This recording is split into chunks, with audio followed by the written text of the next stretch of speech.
Warning, if you're faint of heart or easily offended, this show is not for you. Hey, Christian, thank you so much for joining us and leaving Solve for Why and just becoming our third co-host. Wait, what? Dude, don't pay attention. You'll get used to it. Anyways, this is the Nick Vertucci Show. I am Nick Vertucci with Valerie Brill and Christian Soto. Let's go.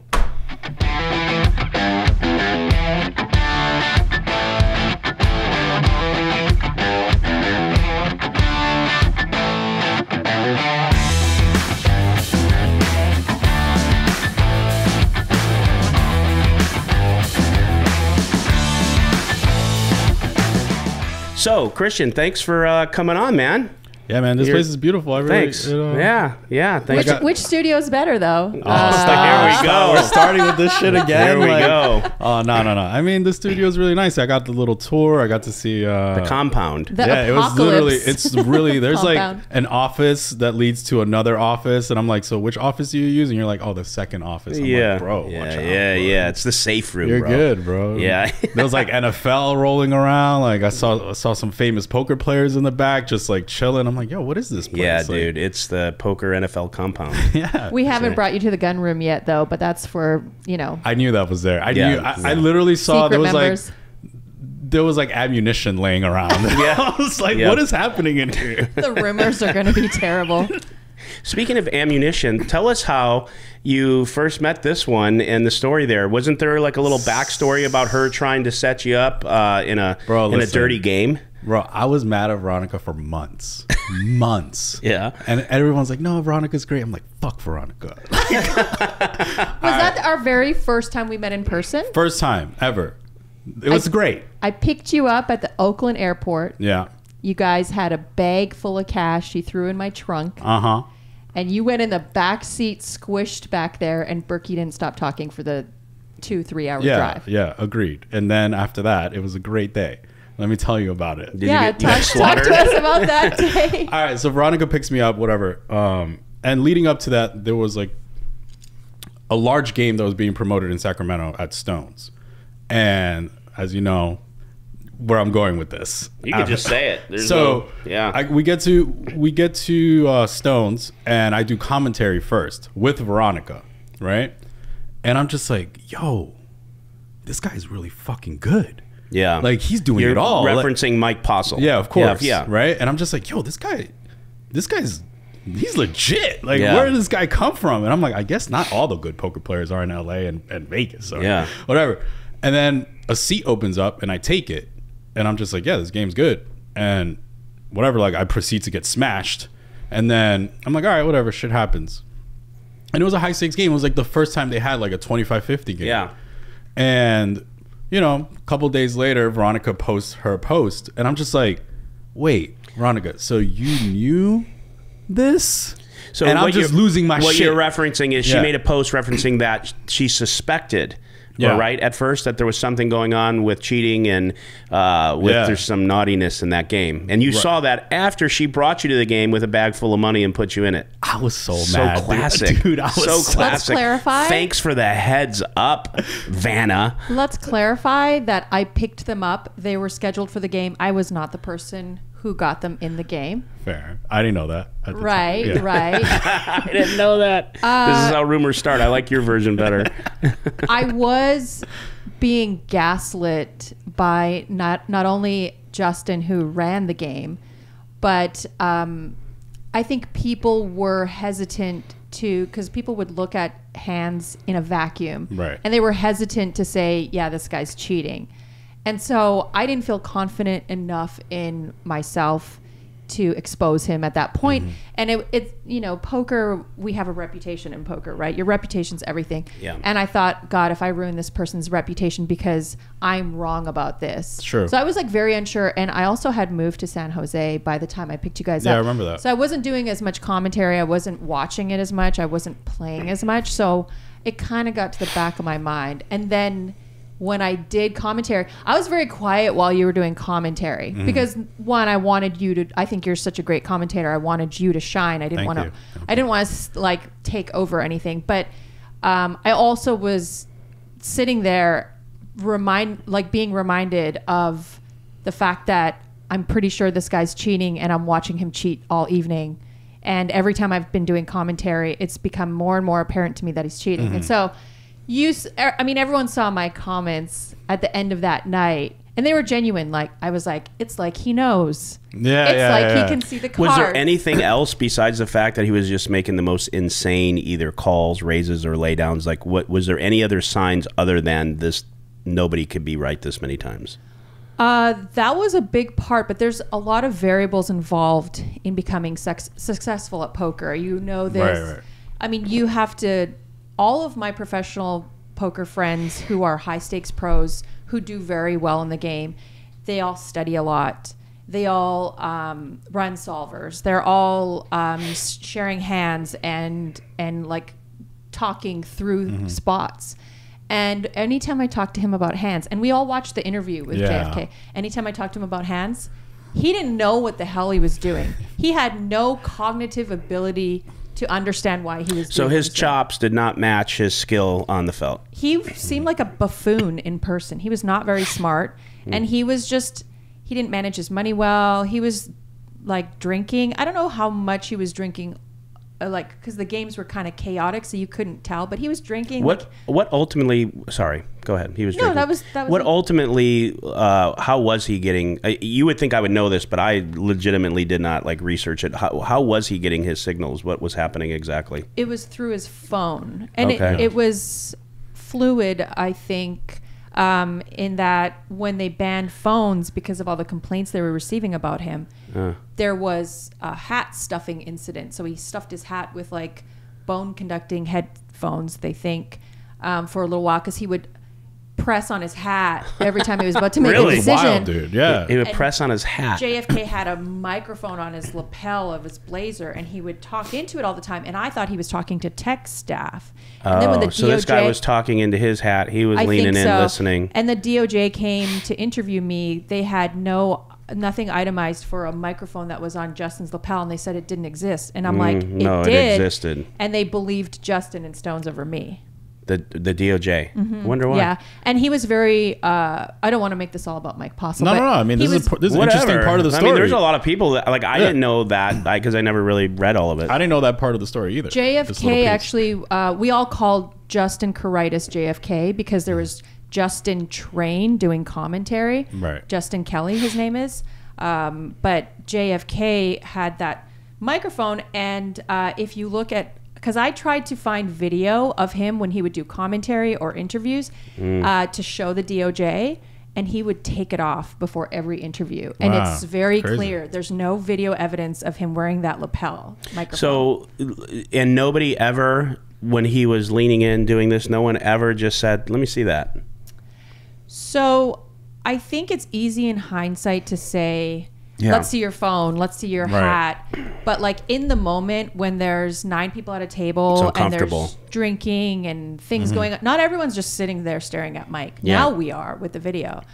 But we all didn't. Yeah, I agree. I think it's one of those things where, in hindsight, now we all understand. Oh, maybe we shouldn't allow phones on streams, or maybe we shouldn't do this. But like back then, it was just like we're not even thinking someone Right, would even at that be. level, yeah. We're just assuming that production and the Everything's players are all safe. just like good, And now it's Yeah. like, nah, maybe we should have a little bit more precautions. But it was a different world. What, back then. how, and again, I really don't know. This isn't, how did it officially become, yeah, he did that? Well, it never really officially became. Well, when that did he it finally reach its crescendo where it was like, you're out? I went public Yeah. with it, with my tweets. Christian got mad at me.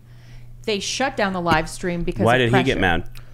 Well, Why did you I get got mad because I felt that at the time she knew and still brought me. Oh, from that. Yeah. But then after that, she spoke to me and kind of in the same context. So that she said, she was like, oh, well, like I wasn't sure and I Yeah, didn't want to ruin totally. people's reputation. That's fair. So, and I was like, okay, that's completely understandable. Yeah, that's I fair. don't know if you know this, but Berkey came in the booth at the end of that live stream and I interviewed him. And privately, so Justin used to leave the mics on. I had a couple commentators text me and say he leaves the mic on. Used to leave the mics on and they were hot all the time so he could listen to them. Because he would be in the booth for 4 or 5 hours listening to the live stream, watching it live. I caught him watching it live. Who's Wow. this? the tournament director, Justin Karitis, Okay, JFK. got it. But I after the live stream went off, I turned to Berkey and I was like, "What do you think of Mike Postle?" He's like, "Oh, I think he's great at post-flop play." I'm like, "Really? Did you notice anything else?" Justin comes crashing into the room. Wow, crazy. Hey guys, hey, and I'm like, Mad why'd you suspect. guys like stop letting Matt use his phone at the table? Like, why can't he promote this game that you brought Berkey to, like a very high stakes, prominent player? Wouldn't you want to promote it?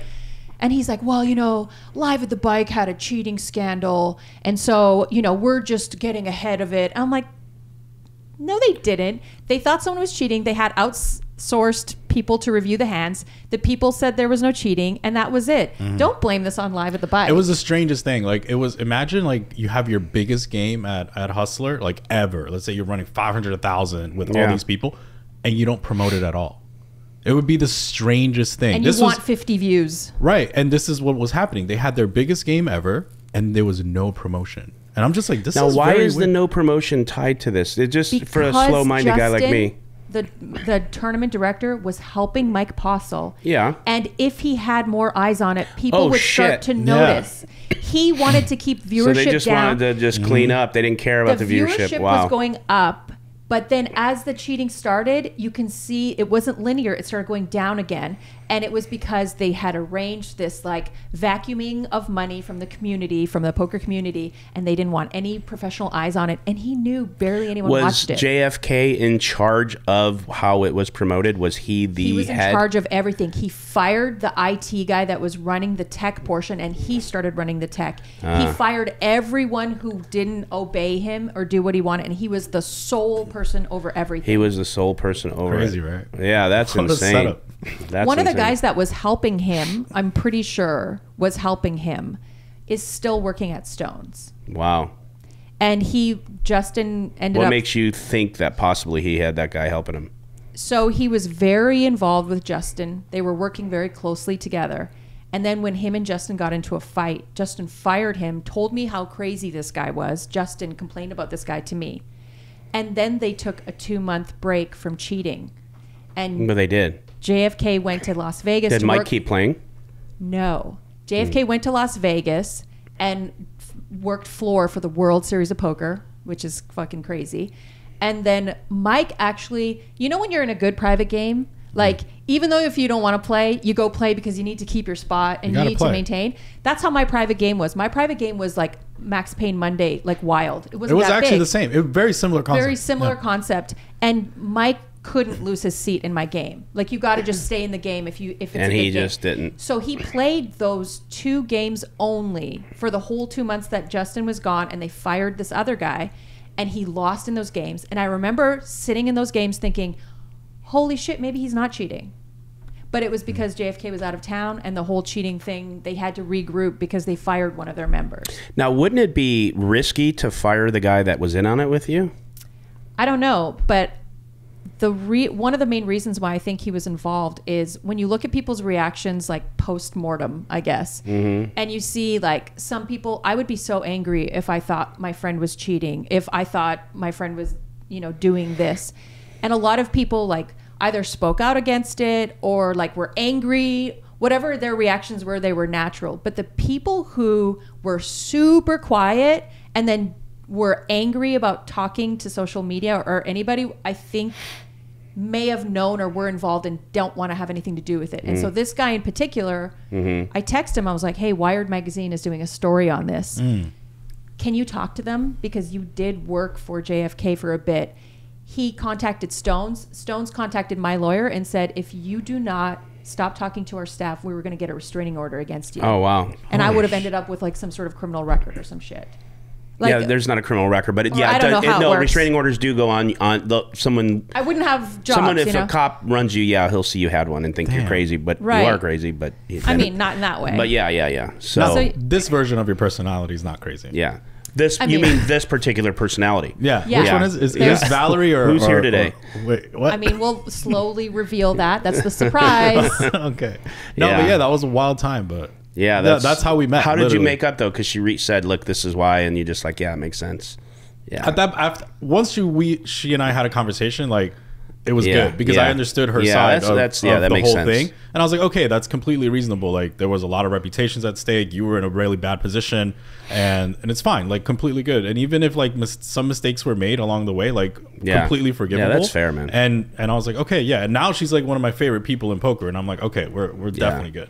Yeah. So Yeah. So some things are born out of, bad situations. That's right. Yeah, that's like, right. it's fine. The best relationships are born out of those things. Now, speaking of games like that and private games, you ran underground games in New York? No, I didn't run them. Well, I ran some, but yeah, I played a lot. Like that's where most of my poker play started. That's like, where you started, is underground games in New York. Yeah, there's a lot of stories in there. I played a lot of underground games. It was so I was right after. So there's like two eras of New York underground. So the first one was before my time, and that's when Alex Rodriguez and Phil Hellmuth were like running around New York, and they got caught by paparazzi, and then New York underground ceased to exist because it became too hot. Shit. Yeah, it became too hot. It was like there was these big clubs like PlayStation was one of them, and there was another one that's forgetting. So Phil was out there min buying in underground games? Probably with A-Rod. This was like in the mid 2000s. Yeah. This was around that time, and then once A-Rod was playing for the Yankees at the time. Yeah.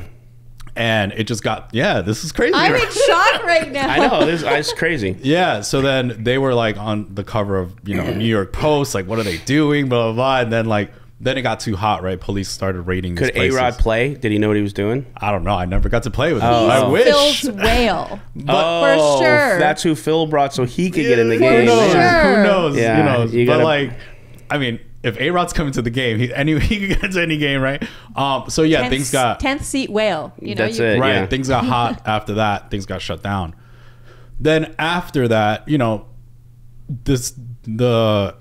kind of the setup started to change. It wasn't these like huge halls of games anymore, right? Because before you had like 7 tables. Oh no, things kid! They were running their own casino. Yeah, they're running like an establishment. Yeah, They right? have like security and Yeah, stuff, yeah, and the you needed whole a thing. password to get in and stuff. Right. Yes. So then after that, it became a little bit different. It was like one table games, but a lot of them like in different parts of the city. Yeah, that's right? a little bit So that's smarter. when I started playing like a little bit after that, like once things cooled down. Yeah. And then the story of how I got into one of those games is a little bit funny. I was like, okay, I want to play poker. How do I even go about this? I went on Craigslist of all places, and like That's really, really just funny. went in poker. Come on, man! If you're out there watching, don't do that. Don't do that. Yeah. Yeah. Straight up. I like poker, right? Yeah. There was Whoa, sorry. Did you place an ad or were you reading ads? I was reading ads on I'm a poker Craigslist. player. I want to find a poker game. Listen, you don't have any context. You're just trying to We play, go from right? personal to poker. Did back you to find a personal. girlfriend on Craigslist I didn't find too? it. Unfortunately not. If not, I would have brought it to the game. But same thing as A-Rod. This guy finds a fucking poker game on Craigslist. Yeah. So I find the game, right?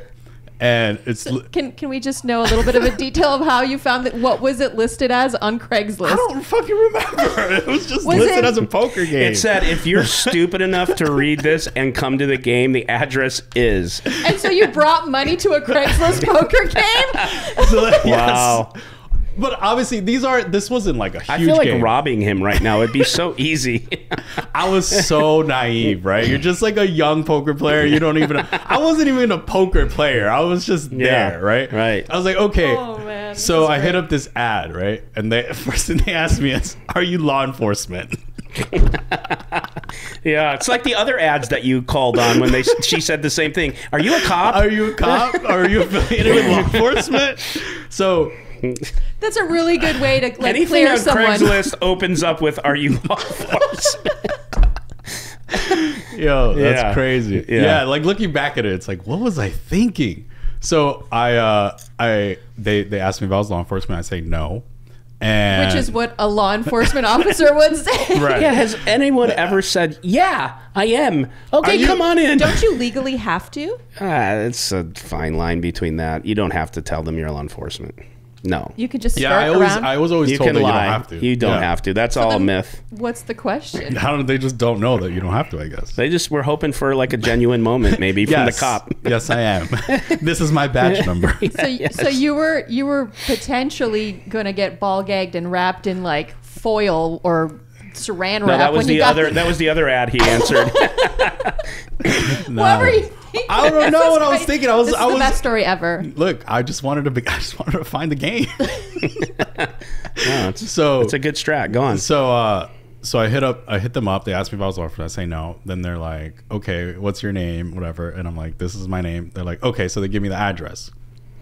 Get to the address. It's a rug warehouse, right?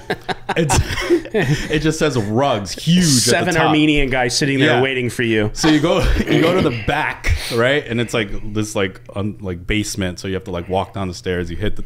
It's like literally like At the movies. no point did it occur to you that you might be getting killed. You know when you're just like, like I want to play, like, How old were you at this point? I was in my early 20s, They open like little, and they open and then they're just like, who are you? And then they like, you tell them the name. They're like, okay. And then they, open the door. So I go in and there's like chess tables, like tons of them. And I'm like, the fuck? And they just like walk you to the back. And I'm like, there's like chess trophies everywhere. And then there's like a curtain, right? And they open the curtain and then there's just tables of poker, right? And I'm just like, oh, this is like a front, Yeah. And then there's like a little cashier window. You get your chips and then you go to the game, right? And I just want to know, like, how was it grimy or was it like penthouse suite with like topless girls? It was a rug warehouse. What do you mean? It wasn't. I don't know. This isn't like the LA Hills. Like this is a rug warehouse. Like they're just trying to rake the shit out of you and get the fuck out, right? Yeah, no, it wasn't.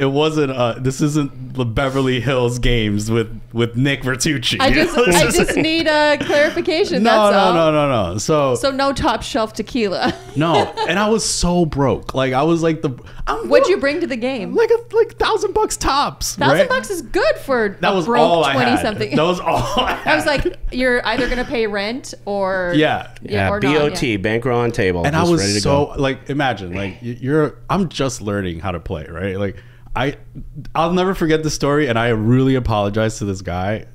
This is actually my first live poker game. Like never before have I played it. This was like huge stakes for me. We're playing like 1-3, like, and I get aces versus some guy. I didn't know that I was 3-betting him. I was re-raising, right? And then he goes all in, and I hit the tank, and I'm just like, oh my god, like this is so much with money. Aces, literal aces. I'm in the tank with aces. Only because I'm thinking like, I don't want to lose this money. This is so much money to me right now. Like I have nothing, right? And he's just like, after like 1 or 2 minutes, he's like, what do you have? He's like, jacks? I'm like, no, better. And he's like, queens? I'm like, better. He's like, no. I'm like, yeah. And he's like, kings? I'm like, better. Better. And he's like, no, you don't. And I'm like, yeah, I do. And then I'm like, I just think you're going to hit a flush. That's what I said to him. My God. I'm just like a naive kid. I have no idea what I'm doing, right? And he's like, if you have aces, just call. And I'm like, all right, I call. And he shows ace king suited, right? And I'm like, you see, you could hit a flush. I'm just. Does he at this point know you're not slow rolling him, that you're just a dum-dum? Everyone knows, like, I'm like completely. They love having you there. Of course, of course. It gets better. So I win the pot, right? And I am so happy you didn't fold. No, I didn't fold, but I did something worse than fold. So I win the pot, right? And then like a couple orbits go by, and then all of a sudden, like, the blacks that I had are no longer on the table because I just put them in my pocket. Oh no! Oh my God! I don't know. I literally, I have no idea. Imagine this is like my first time playing. Like, so they asked me, they're like, "Wait, what happened to the blacks you have?" And I'm like, "Oh, they're right here." I literally just pull them out of my pocket. Yeah, no, I'm just gonna go short again, and hopefully I'm gonna double up. You guys cool? Like, I have no idea I'm doing something wrong. This story's so good. How you didn't end up in a river in New York by the end of this story? This guy was a fish. Oh, at least you would survive. But yeah, they could not risk losing you. They don't want me to leave. They want me to put all the money on the table. They probably just let you go south. You were so bad. They're like, yeah, it's fine. Just okay. Completely no idea what's happening. Like I literally pulled them out of my pocket like I wasn't doing like anything innocent. wrong. Like, oh yeah, I got Yeah, him. I'm like, no, what you mean? They're right here. What do you mean? That's So really I put quick. them back on the table, and I obviously explained keep it to playing. you. Yeah, they're like, Yeah. oh no, you can't do that, you know. Yeah, but like, yeah. they're not mad, Yeah, obviously. yeah. No, they believe Yeah, that they're you- like, no, you just have to keep them on the table. You're completely fine. Oh, And then God. I end up like continue like that was like the first story. Then I started playing that game like more consistently, like not rounding, but like I started playing more of the New York games. Yeah. But yeah, that was the first time I played poker. That's really My funny. first are very good. Like first time meeting Veronica, first time playing poker. Yeah, let's see. First Yeah. time on the Nick Vertucci podcast. Yeah. Wow. How'd Doesn't you get- first meet Berkey? So I was playing a lot of these New York games, and he had a friend. Well, first of all, I wanted to get coaching because obviously, as you see, I was a complete No, I mean, I idiot. think you were off to a good start, but Yeah. And I was like, I think I need coaching, right? And then like I was hitting people up, and I hit up Vanessa Selps at the time, and she was $800 an hour. And I was What? Yes. Hall of Famer Vanessa Yeah. Selps? Yeah, and she was That's $800 crazy. an hour, and at That's this time so I'm playing much. 1-2 no limit hold'em. Yeah, and I'm that's your like, whole bankroll. I'm like, I don't know if I could afford that. Berkey was cheap. That's even high, I think, for today. Yeah, that's really high. It's high. It's high. It's high. But ridiculous. this was peak Vanessa, right? Yeah, This was yeah. like Vanessa smashing everyone, right? And then Jason Somerville, who was doing a lot of streams at the time, recommended Berkey. And I was like, okay, I'll hit up Berkey. I have no idea who this guy is, right? And I hit him up. It was like 300, and I was like, okay, I could. Cheap and easy, baby. Yeah, I was like, okay, I could do that. And then like he started coaching me or whatever. Probably everything was probably wrong. Who fucking knows? At the how long time. ago was it? This was like pre good Berkey. Like Oh, this then is- yeah, he was wrong. Pre-solvers. pre everything. Like, Yeah, I was wrong. like open 5x and go crazy. Yeah. But he turned. You know, I started playing loose. Like I started playing. You know, Berkey. Like Yeah. whatever. So he had a friend. I was playing a lot of New York Underground at the time. In Joe Black's game. People who know Joe Black, like he has like one of the main games in New York. And Berkey had a friend in there that I didn't know was his friend. And at this time, I was like a cocky kid. Like I went from like the innocent kid to like I'm cocky now. Yeah, you are right? you are Mr. Rounder in Yeah, New yeah, York. You're up 3K, I'm you up, know? yeah, I'm up like I'm up this month, bro. Like you cannot fuck with me. We can curse here? Yeah. Yeah, Oh, okay. fucking A. So, whatever. I play a hand versus one of these guys who's like, you know, a loose, like Italian, like big guy, just like I resemble that remark fuck except outta for here. loose. I call everything, you know, like, and I get queens. Forget about it, Forget Tony. about it. Forget These about fucking it. young kids, they think they know. I show them, you know, like those kind of guys, right? Yeah, yeah. So I get queens. He flats some nonsense, and then like we get it on the flop, and he has like bottom 2, and I'm just like, fuck, you know. We put all the money in, and then he gets counterfeit, Oh, nice. and he goes crazy. He's like, this fucking kid thinks he's so good, da da da, and I'm just like, shut up, you're fat and you suck. Oh, Oh, wow. and he loses his shit. Oh, yeah. And he gets up. This guy's big. Like, and he's like, Joe, if this guy's here again, I'm never coming back. All this shit. Little do I know, right? A couple months later, Berkey's like, hey, you want to go out? I'm in New York. You want to go out? I'm bringing my friend. Who's his friend? Oh, shit. The big Italian guy. Of course. Of course. I'm like, yo, this is crazy. And then his friend's like, Berkey, you know this guy. Fuck you doing to me? You know this guy? I fucking hate this yeah, guy. fuck this guy. And Berkey's like, whoa, no, it's fine. Like, he's cool. Like, whatever. So I apologized to him. I'm like, bro, like, I was stupid, you know? And then, but that's the first time I met Berkey in person. Wow. That's You have great firsts.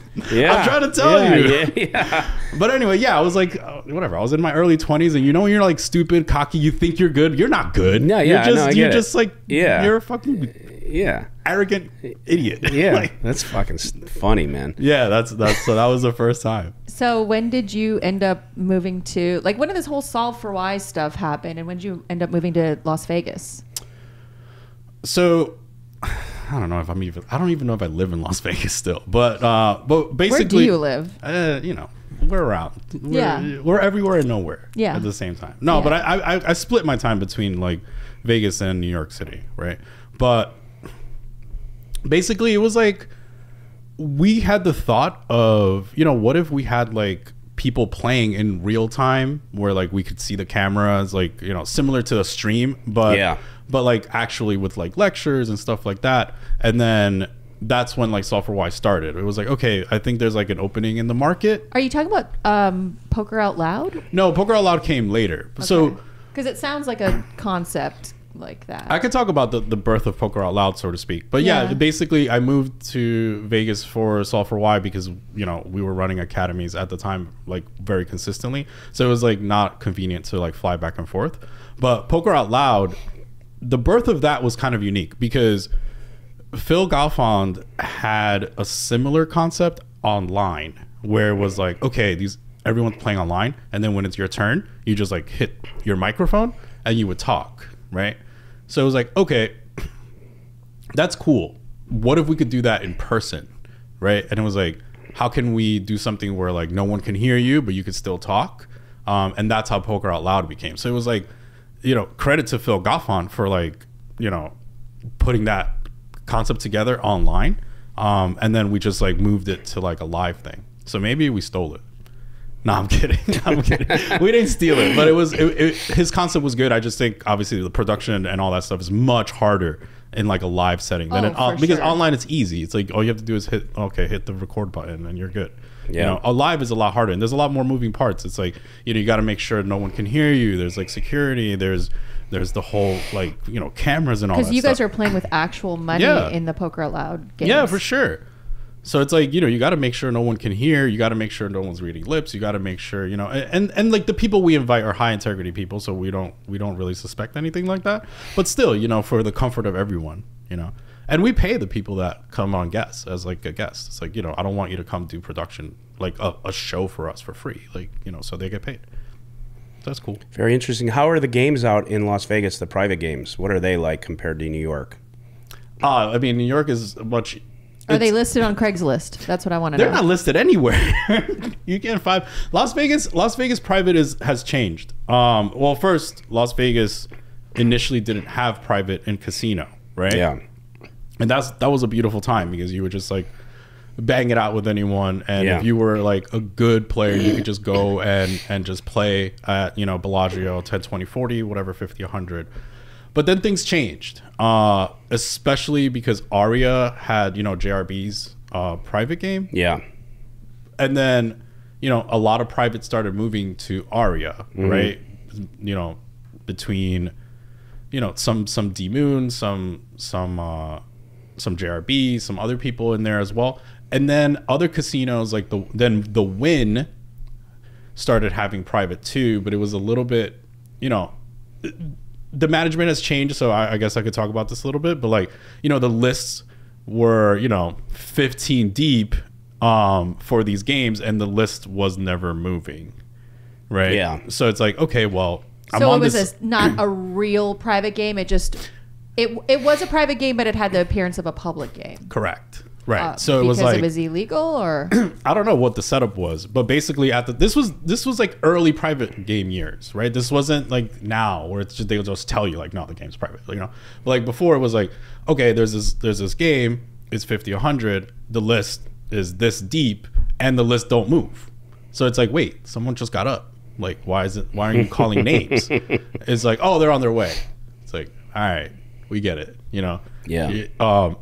So you kind of had to do some politicking at the time, you know, tip really good. The floors will tell you the truth. Yeah. You know, like a lot of stuff, you know, and then now it's a little bit more out in the open. Like, no, this is you know, because they changed the verbiage. Now it's a reserved game. It's no longer private. I don't think you're allowed to call it that. Yeah. So it's a reserved game, which means that they're paying higher rake. You know, the rake is much higher. And now Bellagio also allows those games. Before, Bellagio was like the only place that said like, no, we're not going to allow these games. So now Bellagio allows the games. But at least there's a little bit of, at least at Bellagio, there's a little bit of a nice courtesy, so to speak, where like at 6 p.m. the game opens. Yeah. So if you're if you're there and you're playing, you know, the toughest game in the United States, the 10, 20, 40 Bellagio game, Yeah. then, you know, you're first up on the list at this game. Maybe you get a seat and it's good to go. The other games outside of the casino are, you know, a little bit different. Yeah, it's kind of crazy. We were there for when I say we, like a lot of us from Hustler and all of our guys, and we went into the Bellagio, and like you said, there's the 10, 20, 40 game, it's all the reg, the Euro, you know, it's like, there's nothing there. I mean, Yeah. the Toughest only way game you're in going to America. play is if you just want to see cards for a couple hours, but Yeah, it's just not probably a good idea. So then there's Bobby's room, and is it Chris?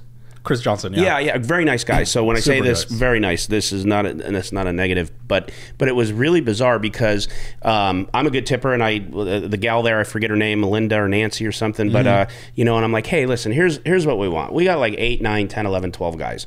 We just want to play. Like, okay, well, we can't play the 10, 20 because it's a board. That's fine. Okay, can we play like, you know, 51, 1, 2?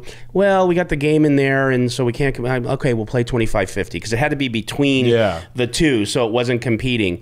And then the politics took over, and as she went back over there, I guess it got poo-pooed, and she's like, okay, I'll tell you what, you guys could go in, but we had to be under the guise of the Chris game. Like we got our own must move that we could play 1-1, but it wasn't really our game because like it's still, they were putting people in there we didn't want to put in. We wanted just to be us, Yeah, like you type wanted of thing. your own section. Yeah, and then like it started playing a little short because a couple guys got left, and then they were like breaking our game and like moving our guys like over, and we're like, no, we want it, you know. We and want so our it was own just game. we wanted our own game, and it just didn't work out because of the politics. And Yeah. again, no, if there was Chris, good guy, No, great. I think yeah, Chris is great. He runs a good they good run a thing. good ship. Yeah, he runs a but good it didn't ship. work out for us, you Right. know. So because of that, we could not drop a game over there. Yeah, that's crazy. Yeah, because they play every day. They play got every a lot day. of juice. Yeah. So they play every day. so You know Bellagio- how it works. Like you play Yeah. every day. You're no, I feeding, got it for sure. I didn't love you it, but I got it. Yeah, Right. Yeah. It's like they're gonna take care of It Chris. is what it you is, know? yeah. Yeah, because he's there every day, 10 a.m., 12 p.m. As they and should. They tip well, and they're gonna Yeah, take care as of they them. should. Yeah. For sure. No, I get it.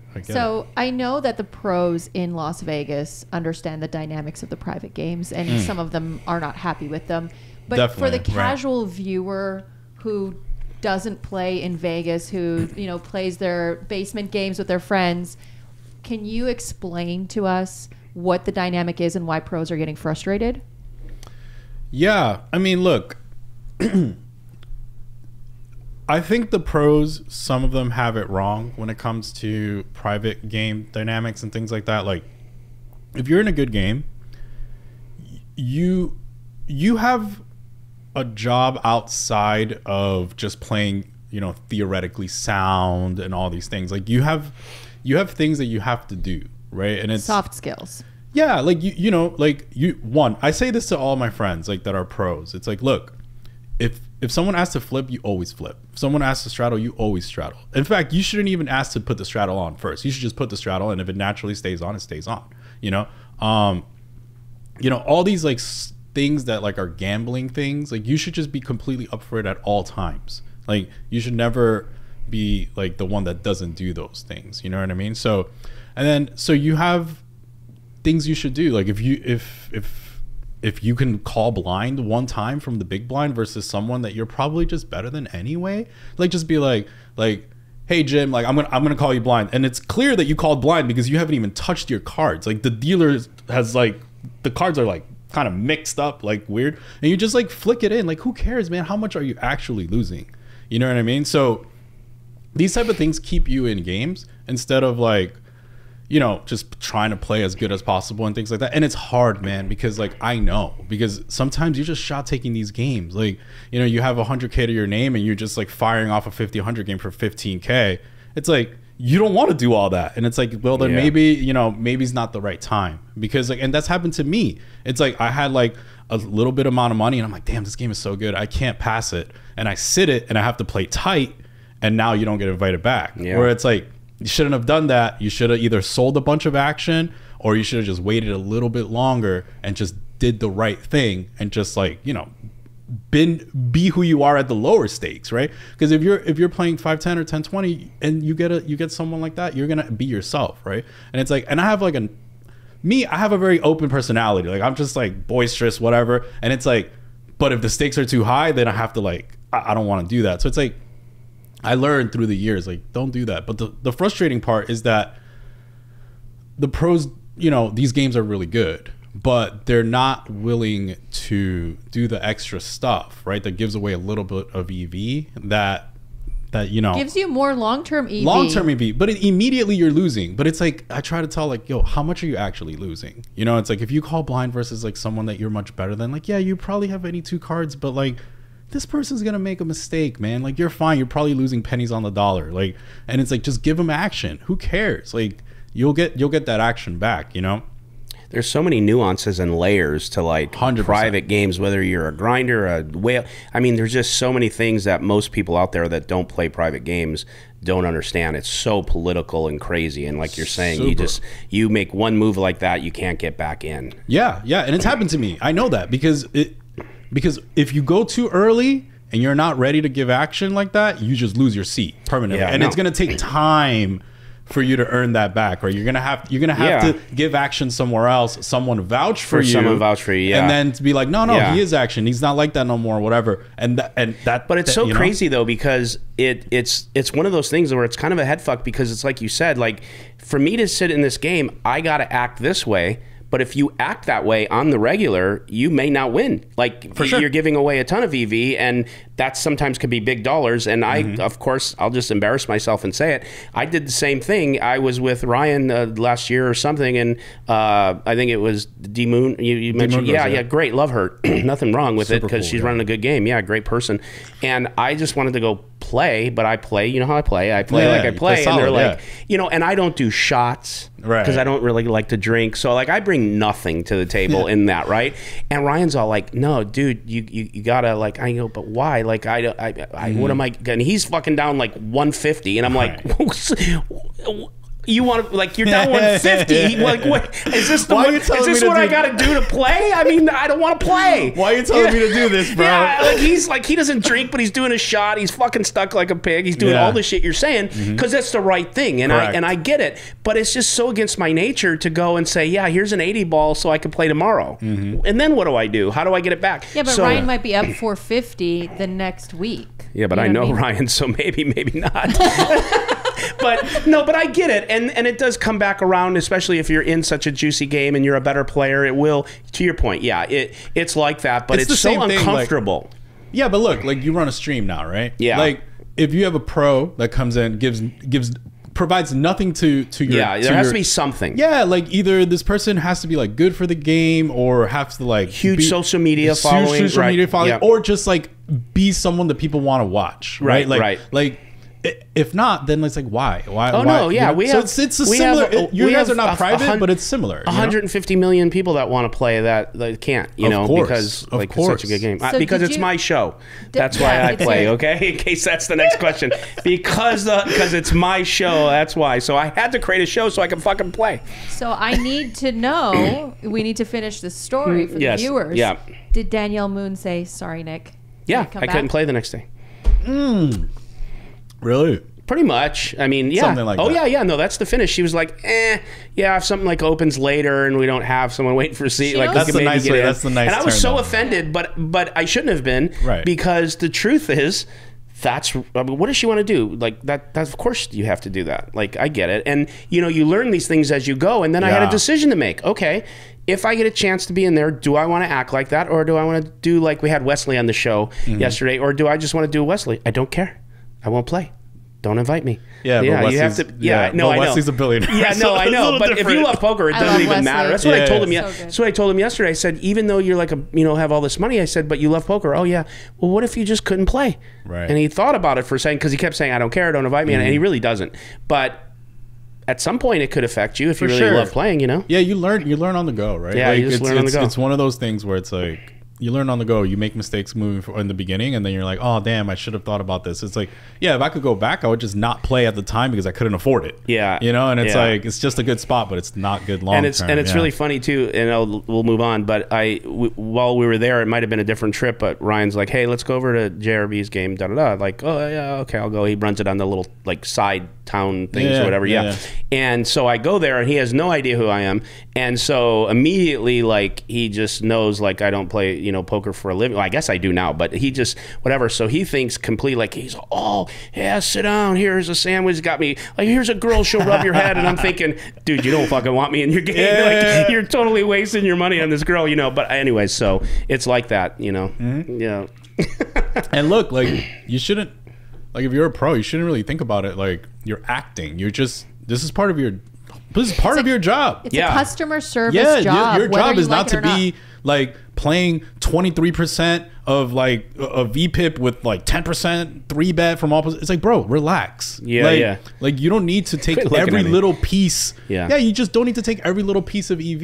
It's like Yeah. there's games for that, you know, and then this Totally. is something else. Like you're getting a lot back in return for what you're providing, you know, and it's like. Yeah. And it's the same thing in the stream games. Like you guys provide like a really good stream environment. It's like, have fun, man. Like build the show. Don't play 23-10 with and just quarter pot every board. Like, bro, relax. Like you're gonna Relax. Yeah, like bro, relax. relax. You're gonna be fine. You're a Like, robot. Yeah, Relax. like it's okay. You could bet half pot here. It's not that serious, you know. like so yeah, it's cool. Do you feel that you've like kind of transitioned where you were like a little bit more of a fish, and then like you played a little more GTO, and Now you're back to a fish. Well, Yeah, it that's how sounds works. like you get the game. It's so hard to compute that. For me, it's like so hard to compute Because it used that. to be like, oh shit, now like 1/3 pot, the board, it has a certain texture, and now you're like, bro, relax. Yeah, because look, the difference between EV is going to be rather minimal, and if you're playing someone that's having fun, like, bro, just play fast. Don't worry. Like, you're going to be fine, bro. Like, just bet. Just bet. You're already- going to be fine. You're already so much better than the whales. Yeah, it's like, what does it matter? It's I'm like a what you totally- should be doing is like literally having your feet up, like yo, what are you really thinking right now? You just bet something. Like that's it. You're just right. You shouldn't be Just there do like something. Oh yeah, with the hand on the shoulder. So I'm gonna totally expose Like, myself. bro, I'm gonna chill. totally. You're gonna fucking be chill. You're like this. like yeah, just chill, man. Yeah. Like if you're So many shoulder problems in poker. I'm telling you. I can't breathe. All when right, that I'm gonna happens, totally bro. expose myself. So she'll love this. So about 6-8 months ago, I don't even know why I did it. There was nothing going on. My whole family's gone. I'm like, fuck, I'm hungry. What do I do? You know, so I'm like, I'm gonna go to the Commerce. I haven't been there in years. And there's like one table. It's a 10-20. All places. Yeah. Oh my god. And it's like all like just super pro, like whatever, right? And I'm like, fuck it, I'll order some wonton soup, I'll play for a little while, right? So I get in the game and Yeah. I'm the one fucking talking, nobody's saying anything. I'm the one doing the most raising, betting. I'm like bullying the table, the whole thing, because these guys are just, Yeah. and they're folding everything. And I thought for a minute, fuck, this is what everyone feels like when they play with me. So and then I ate my wonton soup and I went home. Yeah, but there are games to just be that, right? There Yeah, are games yeah. to just be like, Yeah. you know, on your, and I do it too. Like I like, look, if I'm playing 10-20 and it's like a tough game, I'm like, bro, they don't need my services. Yeah, Like, yeah, What yeah. about they're straight up just gonna play pro. It's like, okay, let's put the headphones on. Let's bang it out. Whatever. That's What cool. about when you busted me in the tag team event this year on day 2? was You the- were wearing headphones, Yeah. hoodie, super proing it up. There was Why 7 wasn't other your- pros, all better than me at the That was- table. That was so sick. Our day 1 table, we were on the same table Mm-hmm. for most of the day, and day 2 was all super fucking pros, including you, dude. I'm a podcaster now. Your Yeah, he's trying to get into a game. Shut the fuck up. his partner. Quit exposing him. His partner. What was your partner's name? Linda. Linda. She's a right. She's Shout out to Linda. She's great. Linda and I were Partner talking. how?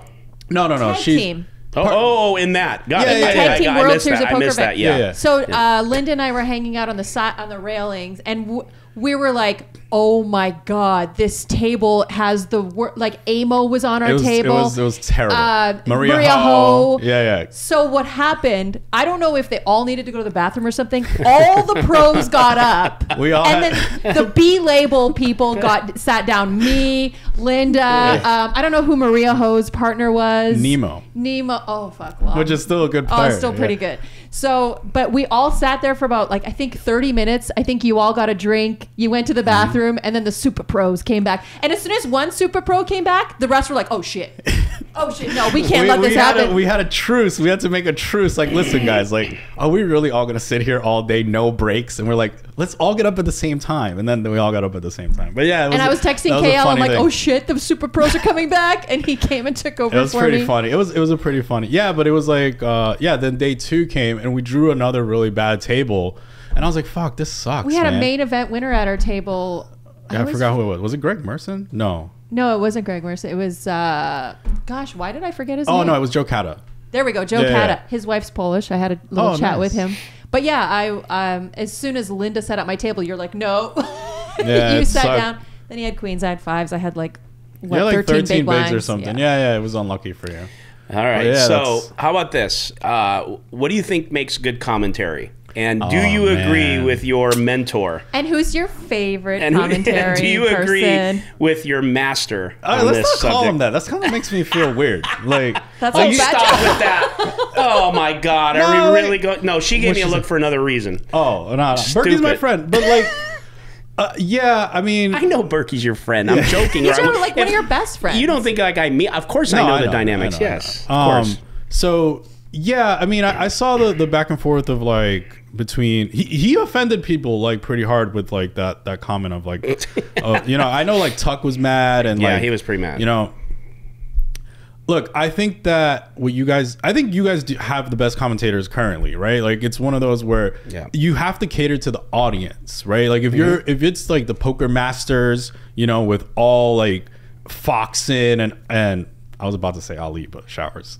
But basically like all like, you know, guys that are playing like that kind of thing and like and the people are watching to watch high rollers play, right? That you need someone in the booth that's going to like break down strategy. And that's what I even said. I said, look, if you're like Berkey, probably, I don't know, I use the word like the purist, like he just wants to watch like that, like poker where there's just, you're watching it, it's two guys battling, it's silent. Then of course you do need two. You probably need someone that's really going to break it down, another guy to kind of color it a little bit that's like a bounce. I totally agree with that. Yeah. And I think that what you guys have, it's like, for example, like your audience with DGAF, like it's perfect. DGAF's not gonna break down hands, but he's gonna tell you some stuff. Like he's gonna be like, he's like, look, Garrett's 500 big blinds deep. This guy's 500 big blinds deep. We're gonna see a crazy hand at some point. That's what they want, you know, and that's what they want. He knows how to, right? But he knows that it's not what they want. It's not what they want. He's the people's commentator, right? So you just and you guys have people that do break down hands, right? Like Mark Goon. Like these guys are gonna break down hands for you, right? And that's a skill, right? And then like Tuckman and Bart, like they've been doing this forever, man. Like they like, so it's a different style of commentary, and I think it's catering to your audience. Yeah. If the audience is, if it's six, like if you guys have a high stakes game where it's just all like sickos, right? Like just super pros and they're all just gonna battle, then then you probably need to bring in someone that is going to cater to that. Gonna cater to that. Yeah, but if you're having, you know, the Twitch stream, you know, where like Keating's just YOLO, like then it's like, oh, like you don't let's chill, like you know, let's have a fun time. Mr. Beast shoving all in every hand. If Beast is there just like ripping it and like, you know, and Helmy's like getting mad that someone's calling with ace 9, then it's a little bit different, you know. But so I think what you guys do is cater to your audience, and I think that's important, right? Because it's what your audience needs, and that's why you guys are having success. It's you're listening to your audience. What do they want? And not just like shoving it down their throat of like, no, like you need to listen that this is not a 3-bet and the sizing is wrong. Like, no. So like just no, that would be just really and bad. It's like and I, you know, I don't know what you guys do that like makes the audio sound really good, but like the audio is really good. Like I was kind of thinking about this the other day because I was like watching your stream and had another stream on at the same time, and I was like, why did the chips, I can't hear the chips on Hustler that much, but I hear the chips on this other on Live at the Bike. Okay. Like, I hear the chips like really loud, and it's like bothersome. Like you hear like, and it's just like, okay, like I don't know what you guys did with production, but it worked, right? So It's called 300,000. Yeah, I believe it. I believe it. I believe it. Seriously, like we literally put everything we could into making sure these type of things. We ran. A lot of people don't know. Real quick, and then please finish. Yeah. We ran 2 months streams before we even aired anything. Strong. Yeah, at least. Yeah. Because we didn't want to go out and make all those mistakes and tweak and figure it out and all that. So we wanted to make sure the level was this and zoom up and down and let's hear the player and make this less. And So you prioritize the sound of the player talking over the chips? Oh yeah, and we can It's move and we noticeable, can though. move that and we can move that up, down, around the whole table, however we want to do it. And then it was calculated to have a little bit of sound in the background, so That's it's more smart. of a Sharp. casino versus the so he's got 8-9 suited from and so we didn't want that, and so we practiced. Yeah, that's important because literally, like, it shows, right? Yeah. And I think, so to wrap up the commentary thing, like, I think there's a time and place for each commentator, right? And you guys are doing a good job. That, well, what DGAF does, I think Tuesday or no, but he plays Monday now. He right? plays Monday. Monday. He does Tuesday and either Tuesday, Wednesday, Thursday, or Tuesday, Thursday, something like that. Right. So like a Friday show where like high stakes players, like maybe DGAF is not the guy for that, and Mark Goon is the guy for that, right? Because maybe something like that. But regardless, like you guys slot people appropriately, right? Based on like the game that you're expecting and the personality of the commentator. And I think that's good. And that's not a shot to DGAF. He could do Friday if he wants. He's super good. He could adjust. Yeah, and, he could and do break anything, it down right? just But like that. his natural style fits a Max Payne Monday. His dry humor is just like perfect. So for like that. he's good. He could do all of them, but his natural style really fits a Max Payne Monday. It really fits an anti-game. Like really fits these like high action, like people that don't give a flying fuck about money. Like this is DGAF's environment, right? Yeah. So I think you guys just match people's personality to the audience and the game, and I think that's perfect. So I disagreed a lot with Berkey, like, in the conversations of the house. I'm like, bro, like they're doing fine. Like, what's wrong with you? It's like, I wasn't even insulting them. It was just a general thing. I'm like, all right, well, I don't know, bro. But yeah, but yeah, I think everyone has their own style, and like, my natural style of commentary is a little different. It's like, I would enjoy doing a Poker Masters 100K, Sure. and it's like, but I can have fun too, but it's like, so you guys are more catering to the fun, and you guys are you guys are crushing, right? So it's cool. Yeah. No, he just to the point, like Billy could easily put himself in that seat and do that. His strat is really amazing. He knows the game. And I listened to, I was one of the first people like that listened to his fucking podcast of like Save the Princess and all this other stuff. Yeah, like, no, he's I was listening when he was Busto, right? Like, funny story. First time I met Billy, he probably had his whole bankroll on the table. Like, what kind of game was it? It was 25-50 with Phil Hellmuth. And this is a funny story. so Billy's in a game, right? It was me, Billy, Phil Hellmuth, Jake Schindler, Hank Yang, and all these guys. We're playing 25-50. Hellmuth opens. Jake Schindler opens button like 150. Hellmuth is sitting like 4K deep tops, right? 3 bets the big blind. Jake puts him in. Hellmuth does his like, whatever. Hellmuth has aces, of course, right? And Jake has kings. And Hellmuth's like, how many times? And Jake goes like this, 1 time, right? And of course, king right on the window, and Hellmuth losing his shit. Hellmuth just like, oh, just standard, right? Just standard. I would just, it's standard, right? And he goes 1 by 1 to every single player at the table. He's like, standard, right? Completely standard, right? Yeah. Standard. And he's like, Christian, standard, right? Kings versus aces, like, just put it in. And I'm just like, how? Like, yeah, it's standard. He's like, and this is why I have 16 motherfucking bracelets. You guys all think it's standard. Like, I would have never put in all this money in there with that. Like, obviously I have aces. You think, what am I going to show you? Queens? Jacks? Like, and I'm just like, oh my God, so he's hysterical. delusional. But it was the first time I had the Phil, like, I'll never forget it because it's my one and only, like, Phil Hellmuth blow up. Like, I got to see it in That's person. so And great. people think it's fake, but it was real. There's no cameras. There's no running. camera. Yeah, There was no him. camera. No, that's real. No, Yeah. 100% real. So then Hellmuth eventually leaves, and the game is short, and it was and there was a rotating cast of characters. At some point, it was just like I was a huge dog. It was like me, Tom Marchese, and Jake Schindler, and I'm like, I probably should get up, you know. You know? So I got up. I like lurked in the background, like just like, you know, and then eventually like Billy sits and Hank Yang sits and a couple other players sit, and then I sit back down, and I'm just like, wait, Billy. He was just on his podcast talking about he has no money. Like, what are you talking? And I'm just like, I'm like, he said he won like 15K. Like, what is happening? And I know he has no money. And I'm just like, what the fuck, Billy?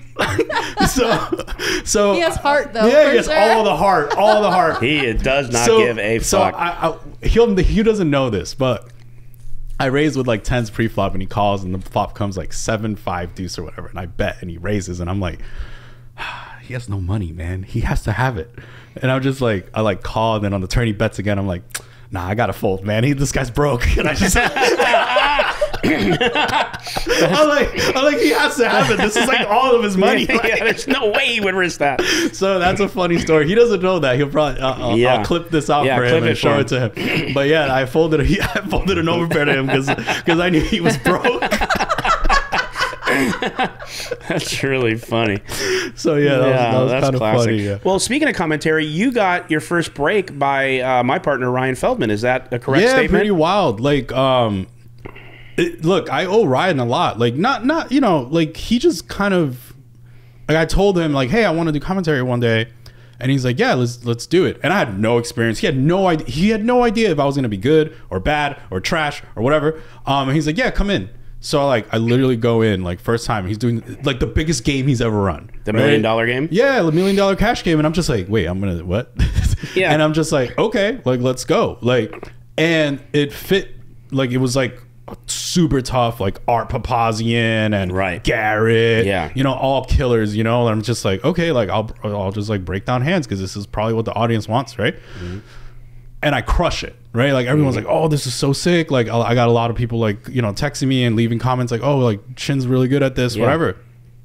But it was like, damn, Brian really just like, he had no reason to do that, right? Right. Like no reason to do it. And like, and I just did him the solid. Like I feel like he did me a solid, and I kind of did him a solid because it ended up being good. Yeah, for sure. And I came back and I never asked for compensation, nothing, right? I was just like, yo, I'll do you a solid, whatever. And I got like, you know, I got experience in that, just doing commentary, and I thought it was really good, and I ended up like gaining a lot of experience, and then like I felt a lot more comfortable doing commentary, you know, for other people. And then you went to Poker Go, the high stakes roller. I did a WSOP 100K where I was just like, dude, I never even played 100K. Like I don't even know how I would even go about getting money for that. Yeah. So. But I thought I did really good, and you know they really enjoyed it. So basically, Ryan was your first. He broke your commentator hymen. Your hymen, yeah. Yeah, he broke your the commentator hymen. Yeah, no, but for sure. And he's always been super nice to me. I went and supported Billy, like one of his first, because he runs like a 5-10 like on a Monday, like during the day. Mm-hmm. And I was like, hey man, like I'll be in town. I'll just like, you know, I'll kick it with you. And it was like his first or second one, right? And it ended up being on a Wednesday. But I had to be in town. I was just like happened to be in town, similar to now. And I was like, hey, I'm gonna go. And then Ryan was like, hey, I'll show you around, like the whole Hustler like setup or whatever. And he was like, hey, if you want to jump in the booth, like feel free, you know. And I was just like, damn, that sucks. I wish I would have known. I have a flight to catch. But he still was like very like, hey man, like go ahead, like you got it, you know. And it was a Wednesday high stakes game. Yeah, you know. So that was really cool. So yeah, no, I mad props to Ryan. I mean, you guys are crushing it. But yeah, like me and him are cool because I always felt like, you know, he gave me a break that I didn't deserve at the time. Yeah, and then I hear that for the grand opening of the bike, you and Veronica, put on your minor light hats and you commentated in the dark. Tell us about that. Every time Christian and I have done commentary together, it has ended in disaster. I think that commentary, just you and I, you're so easy to do commentary with. Of course, I did color. You did the analytical breakdown, and I thought it was just like my favorite time I've ever done commentary. It was just good. You and I did great. And then remember, we tried to watch the video after. Yeah, it was gone. It was gone. They did not want to show it. Yeah. That was an experience, you know. It was. Should we tell the full story? Yeah. What the hell? I mean, look, it was one of those things that was really awkward because it puts you in a really tough spot because I don't know the whole story between, you know, both of you all, you know, the thing or whatever. But one, I did call Ryan even before even stepping foot. I was like, yo, look, they're paying me this. That's cool. You know, like, I didn't know that. Yeah, no, I was like, look, they're paying me this. Like, I don't want to burn any bridges with you. That's like, nice, straight man. up. That's like good. I told them, like, I don't want to burn any That's bridges a lot with of you. class. Understand that, like, if it's deep beef and I can't go in there, like, I won't do it for no amount of money. You know what I'm saying? He's like, no, listen. If you have a really good opportunity and they're paying you that, That's like, cool. That's what you should like, do. take it. That's and I was awesome. like, all right, understand that me and you have history. Like, I'm on your side. That's cool you on know? both parts. Yeah, and so then I went. That's right? cool. Yeah. And I hosted the grand opening. Yeah. And he was doing commentary. yeah, and then Veronica was like, I hit her up. I was like, hey, like, you know, whatever. Like, and then it was really good. But yeah, that opening was tough. Yeah, it was. I don't know the details of it other than what I saw. I mean, and this is not for a troll purpose, but what was it? Like, what was tough? I promise you, I'm not. No, I feel you. No. Dude, I'm so transparent. If I wanted just like gossip and trolling, No, I would I do know, that. I know. I literally don't know because we've never. Veronica and Yeah, I've never I mean, talked look, about it. like it was one of those where, you know. You I know, want it's to hard. pass? So You want to I- pass? No, I'm not gonna pass because that's not why I came here. For. Yeah, like, yeah. Like, I don't want to pass. It's just one of those where it's like, okay, there could have been a lot. Like, there was, for example, a lot of stuff. Like, a lot of clips went out, you know, of pre-games, and there was a lot of suggestions made back to them. Oh, I see. And it was Yeah. like, hey, like, you know, the fucking lighting is like weird. Like, lighting is weird. Sound is weird. You know, these things. And I guess it didn't go up the food chain fast enough. Yeah. Right. So opening day comes and these are the problems, right? Like of the problems that were already heard, you know? And it was rough because it's like, you know, even like the opening act, like, you know, it was just it was a lot of like stuff that wasn't prepared yet, you know. You know the opening act. I don't Do know you what he you're means? talking about. No. So this kind of goes to me here because they had me fly out and they put me up at the hotel there, and so that like 2 hours before or like 3 hours before we were supposed to go live with the grand opening, they like send me a multi-page PDF that they want me to memorize, and I was like, oh gosh, this is gonna be so bad. I have a hard Memorize time. like on your opening. Yeah, I have a hard time. I like You're general organic. topics. Yeah, that's I need to be bullet points. organic.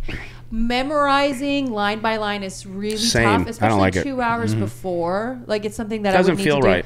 Yeah, so they brought out. It seemed like a pre-celebration of a product that hadn't been vetted properly. That's what it felt like because they brought out models. They had champagne. They had pros there, and like they wanted us to cheers things. They had me like say really specific words about the guys at Bally's, you know, call them visionaries and stuff. And it felt like really not organic and like honest in a way because when it started, the stream was really bad. And as most streams start. Sure. And they didn't do 2-3 months, it seemed like, although they had years to prepare, which is, you know, I thought they had a good product before. Yeah. And then, like, when I got in the booth with you, it felt like we were trying to ignore the clearly bad lighting and, like, everyone commenting on it and trying to have, like, a good stream. Totally.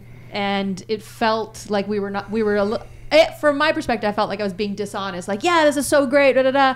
It's like the lights don't work. We can't see anything. We don't know what's going on.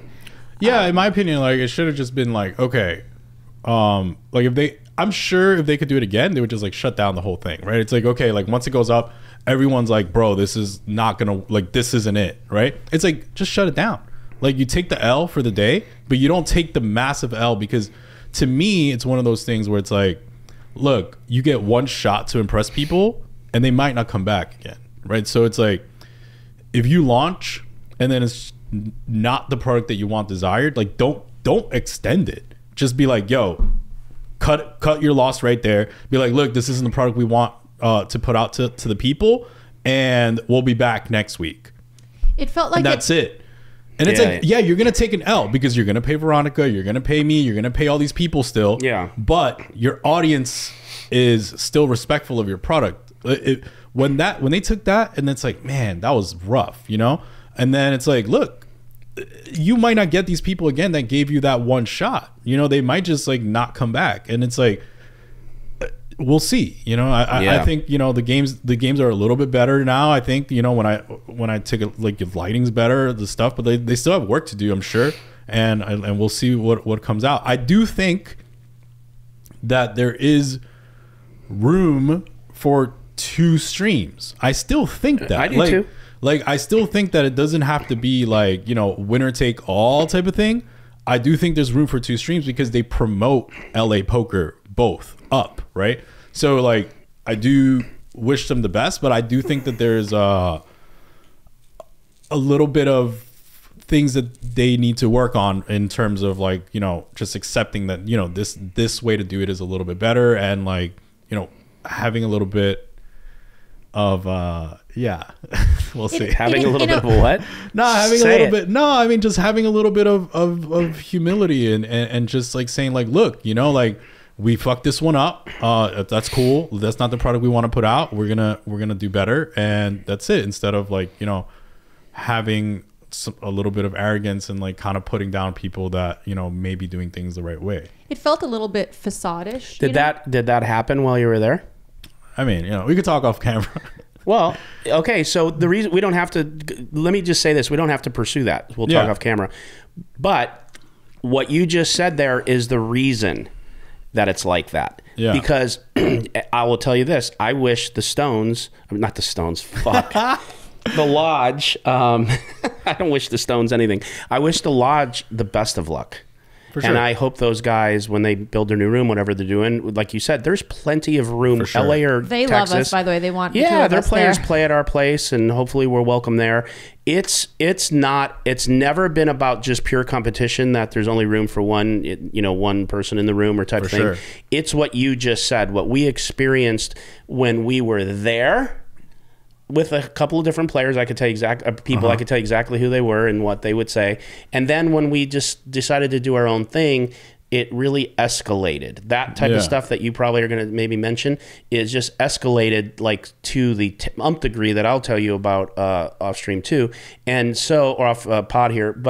And so that's why it's like that. It's not like that because, oh, they're competition, we're worried about them or anything else. It's like, shut up.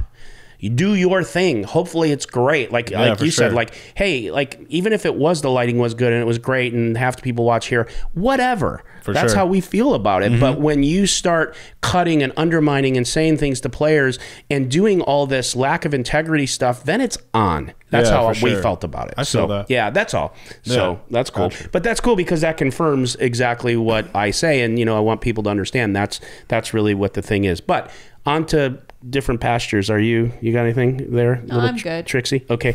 So Trixie. So, I mean, whatever. And so Veronica told me something before that I didn't know. There's a Solve for Why or a Only Friends like frat house. You guys all live together, and then you moved out. And so I want to know why you moved out. Melissa took his room. I know that. Yeah. And, like, I did not know that, like, everybody, like, was all posting up and, like, so like, it's talk about that. It's not an orgy house. It's just posting up means posting up. It doesn't mean posting up. I mean, so yeah, everyone does live together. It's kind of weird, but that's so interesting to me. Yeah. I mean, they grow gardens together. They live in a commune. They're hippies. And by gardens, you mean straight up weed? Yeah. Yeah. I didn't know that. Oh my god. Nah, but yeah. There's the house is like Berkey, Melissa, Conrad, Landon. Oh shit. It's just like, you know. You were there. I was there. Well, Melissa wasn't there yet. Yeah. So Melissa took my room. But I mean, the reason I left was, look, I mean, it was early COVID when no one really knew that it was like not that bad of a thing or whatever. And I was like pretty paranoid about it at the time. So I'm not like that anymore. But like it was early, so it was understand, like, yeah. So it was like, yo, I don't know. There's all these people dying and shit. So Conrad went out to a party, and he came back, and I was like, yo, dog, can you get tested? Like, can you just take a test so that like I can feel better? And he refused to take the test. Wow. And What was like, his reason to refuse? he just didn't want to do it. I got it. And I'm like, bro, like, you know, we're friends and roommates. Like, even if you think it's not a big deal, like if I feel like it's a big deal, Right. like just take the test for me. Once it's negative, like we're chill. Like we can all like move around the house freely. Yeah. And he refused to take the test. Got and it. I got really pissed. I got it. I was like, bro, that's disrespectful, bro. Like, you know, like I get it. It's not a big deal. And, you know, looking back at it, maybe I could have handled it better. But I was like, dude, I'm out. It's just like, how you felt at the time. Like, yeah, you really I was like, bro, I'm out. passionate Like, about it. whatever. And like, I was just like, bro, I'm out. And I was like, at least Really? until this, like, because I felt disrespected. You No, know? I get it. I get it. I was like, bro, Do you like, regret moving out? no. No. no, I don't regret moving out, but only because like I felt, you know, I got time to myself, and like the house could be a lot at times, right? Like No, it's I can imagine. That's it's just a like lot. it's just like we're doing the podcast together, then we're going back home. No, together. totally. So You it's guys like have a lot of dogs need in a there. there's 3 dogs barking at all times of the night. So it's like it's a lot. But I love my guys, you know, and totally. Melissa too. Yeah. But at the time, I felt disrespected because I didn't understand COVID. I didn't know that it was Are you, like you're good now with? yeah, now I'm just like whatever, man. Like No, it's but cool. with Conrad, even yeah, with you guys are Conrad, good. yeah, for sure, we're Yeah. definitely good. Yeah. But at the time, I felt disrespected because I was just like, bro, I just needed you to take a test, you know, Yeah. so I could feel good, you know. And then he refused, and I felt like, why would you refuse? It's not that big of a deal. Totally. So I dipped. I was Yeah, like, no, I got I it. dipped, and then like I was just like, and then Melissa had a situation where, you know, she needed a place to stay. And Landon was like, hey, can Melissa stay in your room for a little bit? And I was like, yeah, sure, no problem. And then I was like, all right, well, I think I'm just going to get my own spot. And then she could Yeah. have the room, Nice. you know? And that was cool. So it worked out for the best, actually. Like, Yeah, that's cool. But yeah, it looks like Berkey's trying to sell a house again. And then like he offered if I wanted to come back to another house. And I was like, oh, I'll think about it. He owns the house. Yeah, he Oh, owns the nice, house. okay. And then... I thought that was just him joking around. He's actually trying to sell it. Yeah, he's trying to sell it for sure. They even catfished him. There was a whole story about it. Yeah. It was like there was like a person that's like catfishing all of the realtors and stuff. And they catfished him. They were like, "Oh, we're gonna buy it, leave all the furniture in there, whatever." And he thought like the house was sold. And then they did like the inspection. All Oh, kinds no, of, just to 10 fuck days with later, someone? Yeah, 10 days later, the guy just ghosts. Just And to it's do an it? expensive house. Just to do it. Just to do it. What? Who has that kind of time? That's that person- some mental illness. It was like on the news and everything. Like No way. It was. He's done it like Wow. across. And they gain nothing. They gained nothing. That's Yeah. hysterical. Yeah, they gained nothing. You It got to was- pay for an inspection though, so they're losing money doing this. Yeah, shit. yeah. You pay for the and also expensive. just like because they had to leave the furniture in, like he had to get like the couch cleaned. Yeah, and they probably paid like for an appraisal. yeah, all kinds of stuff. Like the couch cleaning with 3 dogs is expensive. You know, Whose like, dogs are they? 2 of them are Berkey's and 1 of them is Melissa's. What kind? 2 pit bull mixes, and then the other one is like So you got the barking, you got Conrad's laugh, there's a snake in there, dude. and you got a snake. Snake. Yeah, There's a it's sna- Melissa's snake. Yeah, Melissa's snake. Yeah, it was wild. No, but it's a fun house. It's, you know, it's just that like at the time I was like, yo, this is too much for me right now. Yeah, no, I got it. But yeah, that's a funny little thing. I notice you're not on the podcast as often as you used to be. Why aren't you on there so often? Yeah, sometimes. Well, one, because it's tough. Like if I play throughout the night, the pod's recording at like 11 or 12, and it's daily. So like if you're playing a session that runs until 6 or 5, Where do you mostly play? Bellagio, and then like other like, you know, private game there? other stuff. Yeah. Yeah. So it's like it's tough to like then have to stay awake and then record the pod, and then the pod's done at 3, and then you're just like trying to do this thing again. So some days is really rough, you know. And then, you know, if I'm traveling like now, like for example, like I can't be there, you know what I mean? So that's a little bit of the stuff, but like now I think I'm going to be more on the pod because I'm back in Vegas, and then also Landon is leaving to go on a hiking expedition in Europe. That's awesome. So Good so for it's like, him. okay, like I'll, you know, we need to have someone. But the nice thing about the pod is that there's a lot of us, right? So if one person leaves, like, you know, it's not as Yeah. damning. But still the main characters of the pod is mostly like Berkey, me, Melissa. So then it's like ideally 2 of us cannot be gone. You know what I Yeah, mean? So if those- Melissa leaves, like those I are the definitely, main players. right? So if Melissa's gone, like I definitely have to be there, and if I'm not there, Melissa definitely has to be there. So like, me and Melissa spoke, and she's just like, hey, like, you know, I want to take some time off in October, so like, can you please be here? I'm like, yeah, I'll be there for you. No Do you guys problem. do it 5 days a week? 5 days a week, man. That's a lot. 5 days a week, 11. How the fuck do you 12 guys come up with all this shit to talk about? Bro, Berkey can fucking talk. Yeah. And also, it's just like, man, there's like so much stuff to talk about. So like much now, drama. Yeah, like yeah. for example, you know, the situation in Texas where like Yu-Chan got, no, I don't even know if I should say this, but it's I already wrote it. You guys can't edit anything.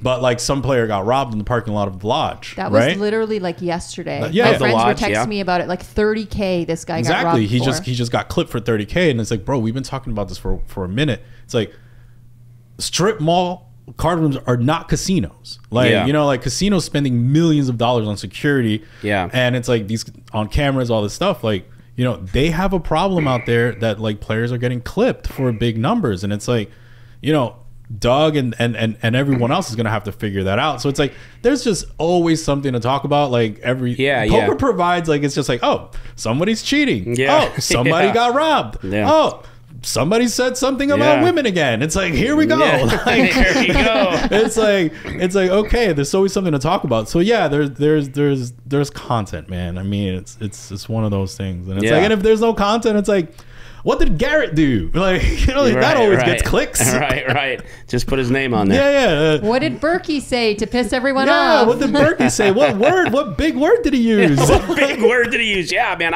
Every time he talks, I have to like go to Google. Yeah, Figure out what the hell he meant. Imagine when English is your second language. Then you're really struggling. Oh, that's right. That's really funny. It's like now it's like Berkey, Yeah. yo no sé lo que tú estás diciendo. What are you talking about? You know? Oh, that's good. But yeah, that's the whole thing. Yeah, but OnlyFriends is really cool. OnlyFriends is like, you know, Yeah. it's such an, yeah. I mean, it's an easy concept because it's like, yo, we're all friends. Like, let's just kick it for a little That's bit. cool, yeah. Sounds fun. But yeah, now it's becoming more of a thing. I'm glad people really enjoy it. Yeah, I mean, you guys are doing really good. It's really Yeah, good. I tune in all the time, as you I'm a know. and huge fan. I I type watch in all the there time. and no, Yeah, I that's see it. bullshit. No, that ain't right. Yeah, the other, I always see Nick in there. Yeah, I'm like, I I shut you actually up. agree with Matt. I can't believe it. It's so true. I mean, sometimes it's hard yeah, to it agree happens. with that It happens. I'm just happy when Conrad's on. Shout out to Conrad. guy. Conrad is very special on the podcast. You know, we call him like the hood lawyer because he always brings the computer. He's always looking it up, but we always have to be like, what website was that from, bro? Yeah. The dark web. yeah. He's just like He does push back though. I've seen him push back on a lot of topics, Yeah. But his laugh, man, between the dogs and the laugh best. in that house, come on. You see it. Yeah, you see. You see, you know. Yeah. No, but Conrad, me and Conrad go way back. That whole story with like the underground game, Yeah. and all that. That's where I met Conrad. Conrad was dealing. Oh, is that right? Conrad was Oh, dealing. Dealing. Tell isn't us that something? more. Conrad was, oh my god, bro. Conrad's infamous in like New York, New Jersey, because back then the rate was 10% no cap, right? That's C- insane. yeah, No cap. no cap. Just Imagine beating those dealers. games. You can't beat it. What? You That's just their insane. own discretion? No, like 10%. So the pot is 5,000. Dealers clipping 500. Oh right? wow, yeah. And then how they paid the dealers at the time. Oh, no cap on the size of the No, pot. no Got it. cap Yeah, on the rate. Got it. Right. Yeah. So how they paid the dealers at the time was the dealers would get like roughly like 20% to 25% of whatever they rake. So the dealers are incentivized to Yeah. rake more. So totally. And they were skimming the pots. Connie Connie? What you doing? was the king of this shit. Yeah, he was like a Like- fucking octopus. Connie, literally, I don't know if you guys can see this, but so Connie would deal and clip at the same time. Like, it was magic. It was like, literally, like the turn is coming out, the jack of clubs, and greens are just disappearing from the pot. Oh my god. He was every house wanted him. Yeah. Every house is like, Connie, you free to deal today? Yeah. Or, Bring those octopus everywhere. mitts over here. Yeah. So Connie was making bank back then. Like, Yeah. bank. Oh, He was yeah. just like every game in town, every game's like, Connie, come deal, Yeah. come deal. After 10 There was hours one of him time he dealing, there's got no caught. chips. He got caught in like, we were playing Jersey City. Didn't everyone know though? I mean, I don't know, but they played, right? Like, what are you gonna do? So one time there was a person that was just like videoing Conrad's hands. Oh, right? wow. And he just got caught. Like he just like It was like, how much was that? How much was that? Oh shit. And then like, but I mean, you know, it is what it is. There was so much money at the time, and like that people didn't care because the games were at the time it was like 5, 5, 10 PLO. Like it's like people were sitting 5,000 deep, whatever. And then that game got shut down. That was So how do you skim a PLO pot when everyone's keeping track no, of the no, no. pot? That was a different one because we would play round. So it was he probably did it on the no limit pots or whatever. But yeah, those games were, and then they got shut down. That game got shut down specifically because like the mafia or whatever like knocked on the door. Literally, this shit is crazy. Like the mafia literally knocked on the door one day and like spoke to the game runner and was like, "Hey, you know, you're on our turf. Like we're gonna need a piece." And he's like, "I guess we're done." And that game just like Didn't want to give up a piece. Didn't give up the Put piece. Connie in and just take it. That's a good point. Right? No, Maybe but Connie was working for the Just mafia. rake the piece. you could just rake more, right? Yeah, just rake the but piece. yeah, that's literally what happened. It was Jersey City. It was called the Powerhouse at the time, and literally that's how it was. Like mafia knocked on the door one day, spoke to the game runner, and was like, "Listen, this is our turf. We're gonna need a piece of this. You want to keep going?" And the game just disappeared. That was it. Did that happen to all the underground games? No, probably not. But like, if the mafia but, hears about it, they'll go. I mean, if you're on their turf, Yeah. I guess Yeah, you know, if like you're in their area, you're gonna pay a Yeah, piece. you're running a very profitable business on their turf. They're gonna want some action, you know. Yeah. And that was the end of that game. It was Yeah, no crazy. different than the local fruit stand. Yeah. You got to pay the piece. you got to pay gotta taxes pay- to the you gotta government pay and the taxes. mafia You got tax. to pay for protection against them. Yeah. Exactly. Yeah. Yeah. But yeah, no, that's Yeah. how I met Conrad. He was like the most sought dealer, and then Nice.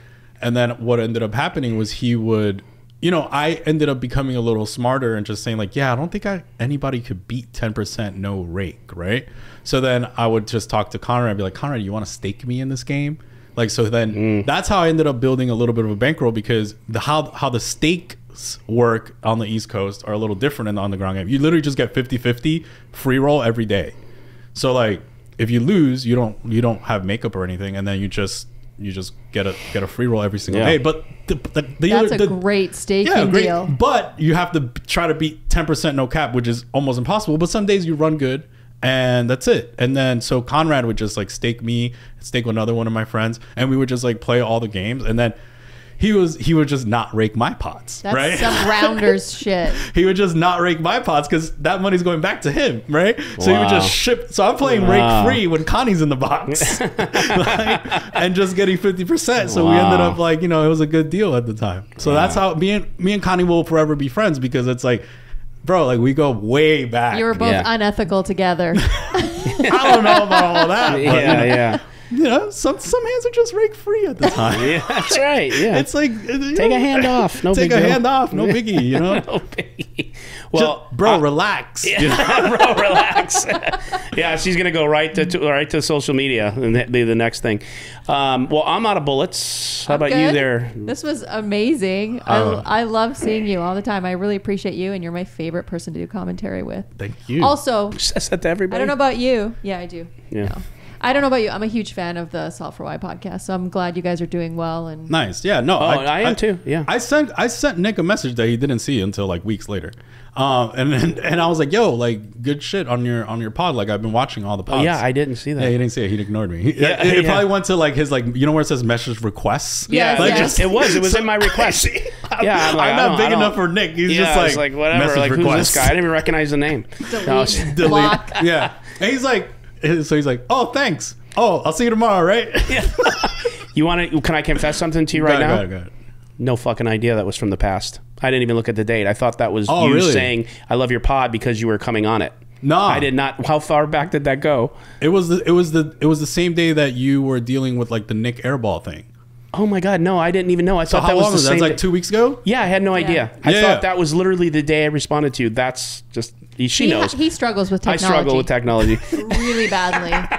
runs a high production company. High like, stakes production. Why are He you knows- Why are you texting me here? Why are you emailing me here? Like He I just takes don't have anything straight. Screenshots of links and like sends them to me. I'm like, what are you doing? Just copy and paste it into the text. Well, Like, I've said this before on our show, and it's like when she first got here, she busted my balls about the whiteboard that I have stuff up out there, and she busted my balls because I was writing notes for the show instead, Yeah. you know, whatever. And she's like, "Oh, you're on Android, whatever."